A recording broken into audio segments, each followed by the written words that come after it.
पुलिसकर्मी को हस्तांतरण को लेकर एक आदेश 2020 में पुलिस संख्या का आदेश जारी हुआ था 315/2020। उस आदेश के अवलोकन आदेश में बिहार के डीजीपी, वर्तमान डीजीपी एसके सिंघल साहब ने, संजीव कुमार सिंघल साहब ने एक आदेश जारी कर दिया है। और उस आदेश में लिखा है, जो लिखा है मैं आपको सही पढ़ के बता देता हूं, लेकिन बिहार के मुख्यमंत्री नीतीश कुमार को गौर करना पड़ेगा। अब देखिए उस आदेश में जो बातें लिखी है, बिहार के डीजीपी ने लिखा है, बिहार पुलिस कर्मियों के हस्तांतरण हेतु पुलिस आदेश संख्या 315/2020 निर्गत है। उपयुक्त आदेश में यह अंकित है कि यह आदेश राज्य सरकार के अनुमोदन संचिका 5224/3/2020 L2 में प्राप्त है, परंतु यह संचिका अपर मुख्य सचिव और गृह विभाग की सहमति है। पुलिस मुख्यालय को वापस कर दी गई थी। इस प्रकार की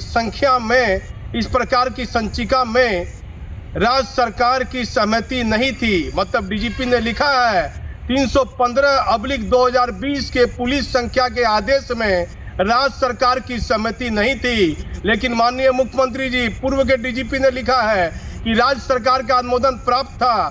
फिर डीजीपी ने यह दर्शाया है कि डीजीपी ने लिखा है कि 315/2020 पुलिस महानिदेशक बिहार स्तर से आवश्यकता अनुसार संशोधन करने और विलिपित करने के संबंध में सहमति प्राप्त करने हेतु संचिका गृह विभाग को पृष्ठ अंकित की गई थी, जिस पर अपर मुख्य सचिव और गृह विभाग का अनुमोदन प्राप्त हो चुका है।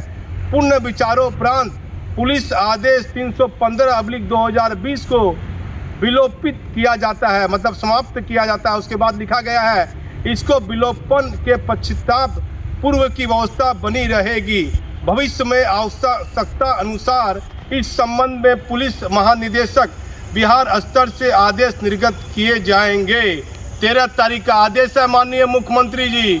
सबसे बड़ी चूक है बिहार पुलिस मुख्यालय के डीजीपी स्तर के अधिकारी के 315/2020 के आदेश में लिखा गया है कि मुख्य सचिव गृह विभाग का आदेश भी है और राज्य सरकार का भी अनुमोदन प्राप्त है। वह दोनों लेटर हमारे चैनल के पास में है माननीय मुख्यमंत्री जी। आप देखिए बिहार में 1,20,000 पुलिस कर्मियों के साथ नाइंसाफी हो रही है। जहां 2 साल कोरोना महामारी के बीच जहां आम व्यक्ति सड़क पर नहीं निकल रहा था, एक सिपाही कड़ी धूप में कोरोना महामारी के बीच अपनी सुरक्षा के प्रति ईमानदारी से खड़ा था। उन सिपाहियों के साथ नाइंसाफी हो रही है हस्तांतरण के समय। यदि 315 में राज्य सरकार का अनुमोदन प्राप्त नहीं था तो ये आदेश में क्यों लिखा गया? ऐसे अधिकारियों पर कार्रवाई होनी चाहिए। या फिर सिंघल साहब ने जो लिखा है कि ये आदेश में जो पहले का जो आदेश है उसमें राज्य सरकार की अनुमति नहीं थी, तो यदि सिंघल साहब ने गलत लिखा है तो वर्तमान के पुलिस अधिकारियों पर कार्रवाई होनी चाहिए। 1 लाख पुलिस कर्मियों को दिग्भ्रमित क्यों किया गया?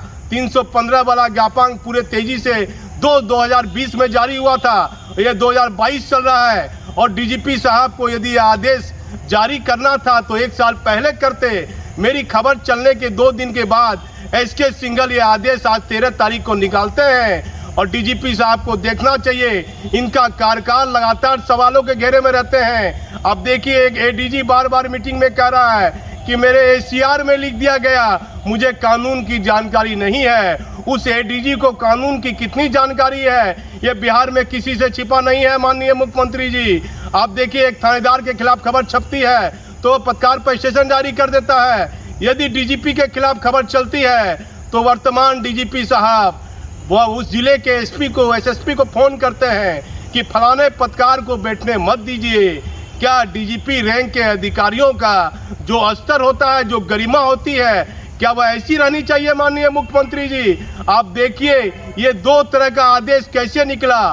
पहले डीजीपी ने लिखा कि अनुमोदन प्राप्त था 315/2020 में, और अभी वर्तमान डीजीपी लिख रहे हैं कि उसमें राज्य सरकार की सहमति नहीं थी। माननीय मुख्यमंत्री जी 1,20,000 पुलिस कर्मियों के साथ, मुख्यमंत्री जी 1,20,000 पुलिस कर्मियों के साथ नाइंसाफी हो रही है। और पुलिस परिवार का अंग है सिपाही। ये हस्तांतरण को लेकर डीजीपी इतने गंभीर क्यों है और हस्तांतरण को लेकर इतनी जल्दीबाजी क्यों है? 28,000 पुलिस कर्मियों को तबादले को लेकर कई तरह के सवाल उठ रहे हैं। वर्तमान डीजीपी को देखना चाहिए कि उनके कार्यशैली को लेकर बिहार पुलिस मुख्यालय में आप चर्चा में रहिएगा। सिंघल साहब, 6 महीना आपका कार्यकाल बना हुआ है, बेहतर कार्य कीजिए जिसमें पुलिस विभाग में आपका नाम सुर्खियों में रहे। जो ऐसा बार बार क्यों हो रहा है?